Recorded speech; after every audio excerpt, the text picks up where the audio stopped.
God, বিশাল বড় ক্ষতি হয়ে গেল আমার O3+এর ডে ক্রিমটা। দেখো কিভাবে ভেঙে গেল বলে। যাই হোক, এসেই হাতে এত কিছু জিনিস ছিল, মানে রেগুলার ইউজের জন্য টোনার, রেগুলার ইউজের জন্য সিরাম, এগুলো সমস্তটা নিয়ে নাবতে গিয়ে এসেই হাত থেকে পড়ে গেল, পড়ে ভেঙে গেল। চলো আর কষ্ট না পেয়ে আমরা আজকে দেখব এবং শিখে নেব যে প্রত্যেকে তো মেকআপ আর্টিস্ট নয়, আর সবার কাছে এরকম মেকআপ এত মেকআপ থাকেও না। তো অনেকেরই ডিমান্ড রয়েছে যে মোটামুটি একটু রিজনেবল প্রাইসের মধ্যে কিভাবে আমরা একটা সুন্দর লুক ক্রিয়েট করে সরস্বতী পুজোর সময় বেরোতে পারি। তো সরস্বতী পুজো মানে যারা আনম্যারিড তাদের একটা বিশাল ডে, কারণ একটা সময় আমিও এই সময়টার জন্য ওয়েট করে থাকতাম যে সরস্বতী পুজো মানে বিশাল একটা বাহার আর কি।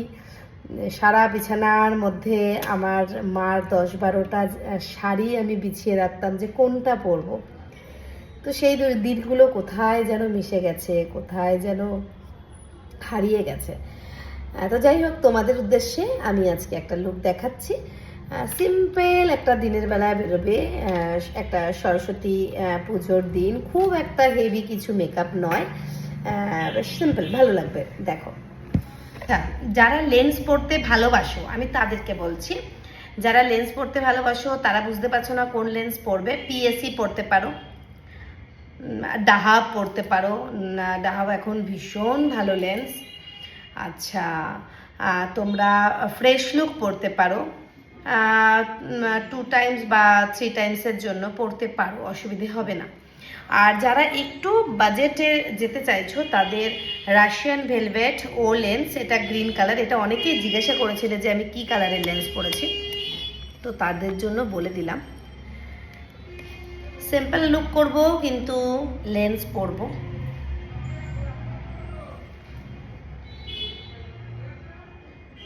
এটা আমরা কিভাবে পরবো দেখে নাও। এই আমার লেন্স, এটা আমি সলিউশনে একটু ভালো করে ডুবিয়ে নিলাম আর কি, নিয়ে তারপর ঠিক আঙুলের এই মাথাটায় বসালাম, বসিয়ে এই চোখ দুটো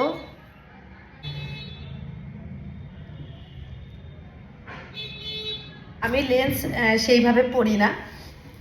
যখন মেকআপ শিখেছিলাম একদম প্রথম তখন লেন্স পরতে ভালোবাসতাম, কিন্তু এখন একেবারেই লেন্স পরি না, কারণ লেন্স পরলে আমার খুব আনকমফোর্টেবল হয়।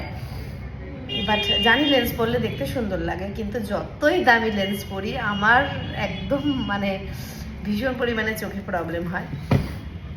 এই যে দেখো, এই চোখটায় লেন্স পরেছি, এটাতে পরিনি, জাস্ট তোমাদের দেখানোর জন্য একটু পরলাম।